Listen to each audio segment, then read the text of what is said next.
Laundering is really quite ferocious. It's when a huckster takes some lies and makes them sound precocious by saying them in Congress or a mainstream outlet. So disinformation's origins are slightly less atrocious.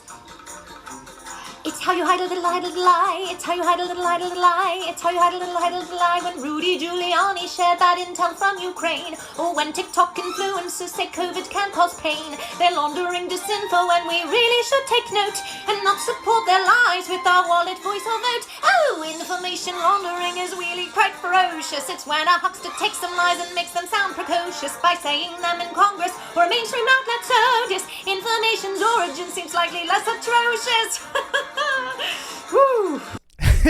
Yeah, just when you thought Biden's Ministry of Truth couldn't possibly get more patently and embarrassingly ridiculous, well, there you have it. We're going to take a look at the latest regarding what may be Biden's most ridiculous move yet. We're going to see how his Ministry of Truth is being utterly mocked on social media. And stick with me at the very end of this video when I'll reveal precisely why this so-called disinformation board is an admission that Biden and the legacy media are utterly panicked. You are not going to want to miss this. Greetings, everyone. Dr. Stevie with you. Great to be with you. As always, I am your daily fake news antidote. So come on into your Patriot Professor's Den. We're happy to think better so you can feel better in these crazy and turbulent times. So if you haven't already done so, you know what to do. Make sure to smack that bell and subscribe. But before we dive in here, as you know, woke leftists aren't getting much sleep of late. They're up in the wee hours worrying about how Elon Musk is going to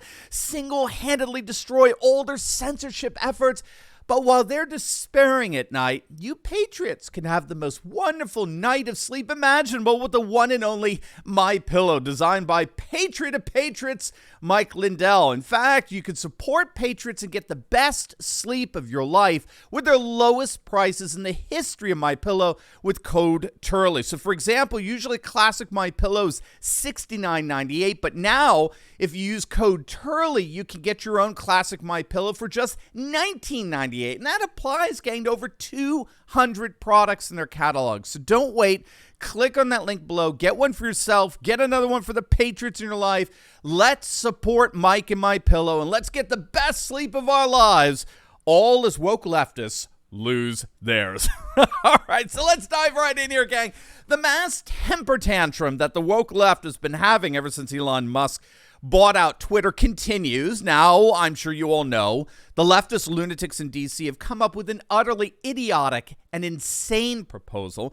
Somebody in Sleepy Joe's administration thought it would be a good idea to put together what they're calling a, quote, disinformation governance board, or what's being more widely and more popularly referred to as Biden's Ministry of Truth. Now, if you don't know, that term, Ministry of Truth, is actually derived from George Orwell's dystopian classic, 1984, which if you have not read, you've got to read it. It's an absolutely amazing book.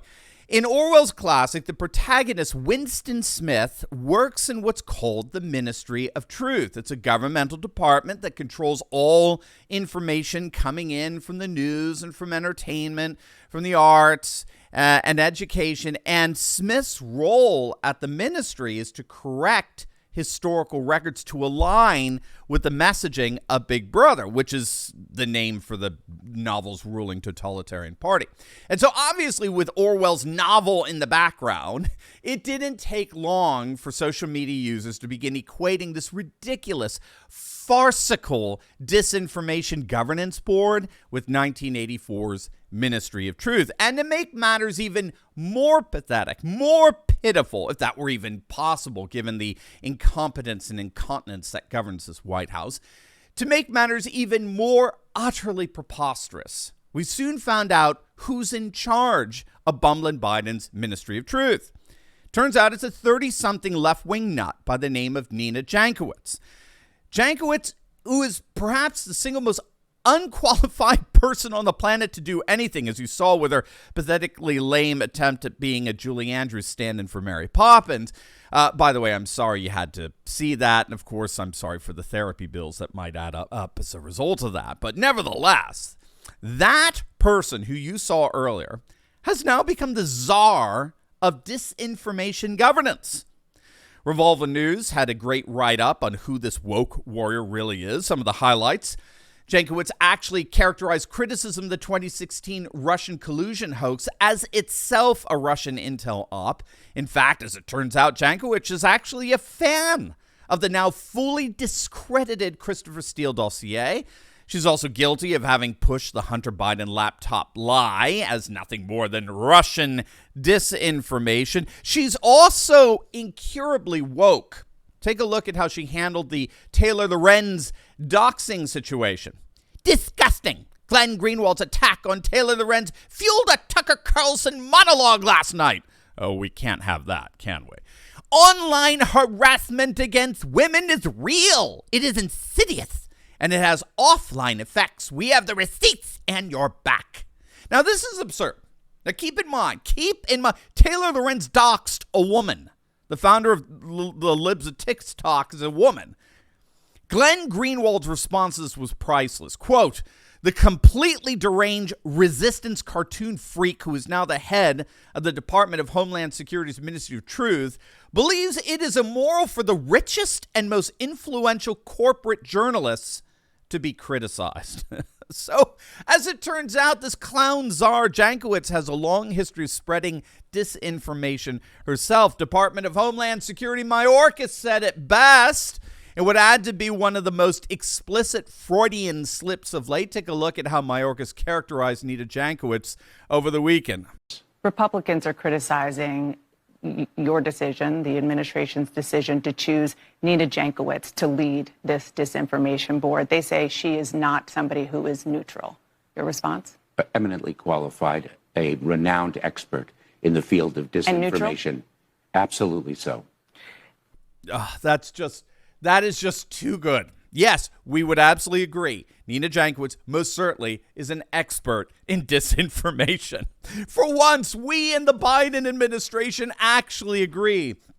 Needless to say, the hilarity of this excuse for a bureaucrat has been mercilessly mocked on social media. Good old cat turd had a thing or two to say about Jankowicz.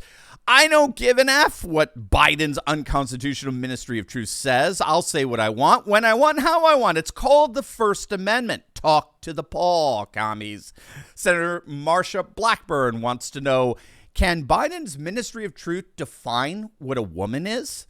Lisa Booth tweeted out this: Joe Biden, one of the most prolific liars in American history, wants to set up a Ministry of Truth. I mean, well, Tucker Carlson said it best. Everyone involved in this Ministry of Truth is an utter buffoon. I mean, they're clowns. And that's because qualifications have nothing to do with this Ministry of Truth. The only thing that matters is that Nina Jankowicz is ideologically committed to silencing conservative voices. That's certainly how CNN is assessing it. They're saying the quiet part out loud. If you haven't already guessed, take a look at this from the very network that gave us such failed wreckages like CNN Plus. No, I think there's a bigger problem that when we focus on the personalities of people like Elon Musk and people say, oh, I think Elon's thinking this or that. There's a bigger problem here about how we are going to control the channels of communication in this country. In 1927, we had the Radio Act. 1934, the Communications Act. Congress stepped in. We made rules. FCC wasn't great, but it's still regulating the broadcast industry. You can't use vulgar language. You can't do all these things with speech. We gave over our what amounts to our airwaves or our internet waves to Mark Zuckerberg and Elon Musk. And we are in so much trouble because those guys believe in making money. We've already seen that with the 2016 election in Zuckerberg when he was taking rubles for ads from Russia and say, oh, I think it's crazy to think they had any influence on this election. Musk is the same. Musk doesn't want it. You know, he's upset with the SEC, how dare they question him? You know what I'm saying? This is dangerous. We can't think anymore in this country. We don't have people, no, I'm serious, we don't have people in Congress who can make regulations that can make it work. I think we can look to the Western countries in Europe for how they are trying to limit it. But you need controls on this. You need regulation. You cannot let these guys control discourse in this country or we are headed to hell. We are there. Trump opened the gates of hell and now they're chasing us down. So make sure you get that. This guy says, quote, "You need regulation. You cannot let these guys control discourse in this country or we're headed to hell. We're there. Trump opened the gates of hell and now they're chasing us down."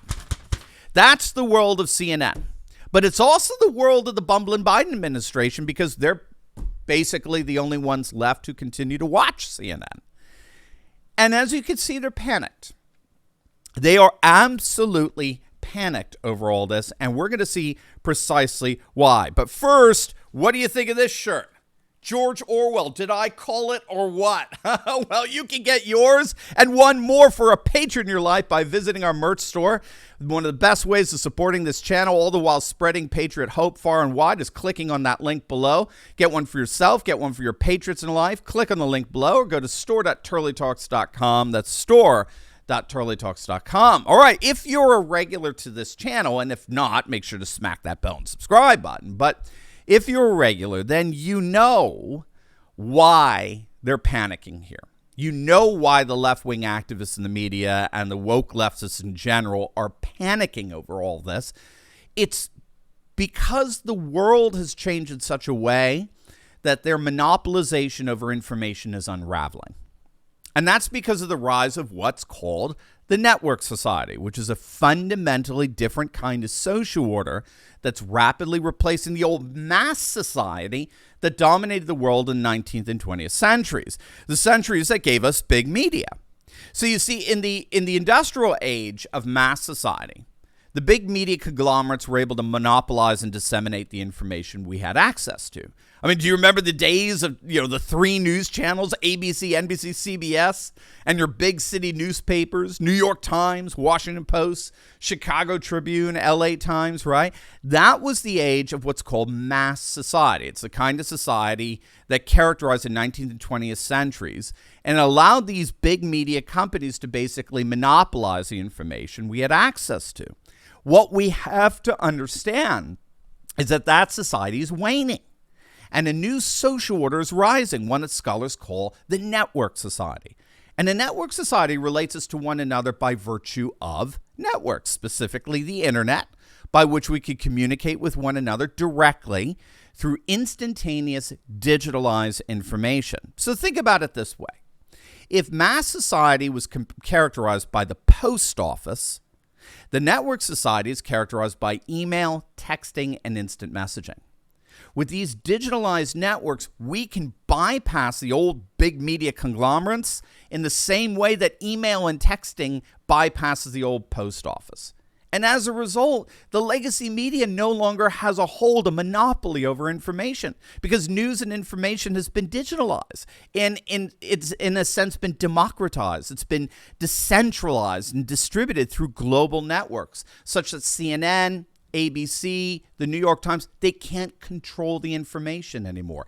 This is what Biden's Ministry of Truth is all about. This disinformation board is nothing more than a desperate attempt by woke leftists to hold on to their monopolization of information. That's all it is. It is literally nothing more than that. It's nothing more than an utterly cringeworthy, desperate attempt at trying to hold on to the kind of monopolization they once had with a social order that is slowly but surely passing away. And that's why they're so upset. Because more and more of our media elite are beginning to realize that those days are over. They can no longer monopolize and disseminate information. That prerogative is literally slipping through their fingers, and they know it. CNN is the past. Elon Musk is the future. And there's absolutely nothing they can do to stop it. Now, before you go, you'll definitely want to check out my latest video I just uploaded on woke panic that's setting in as Elon Musk cancels cancel culture. I show you precisely how wokeness is imploding right before our very eyes in all kinds of ways. You're not going to want to miss it. So make sure to click on that link, and I'll see you over there. God bless.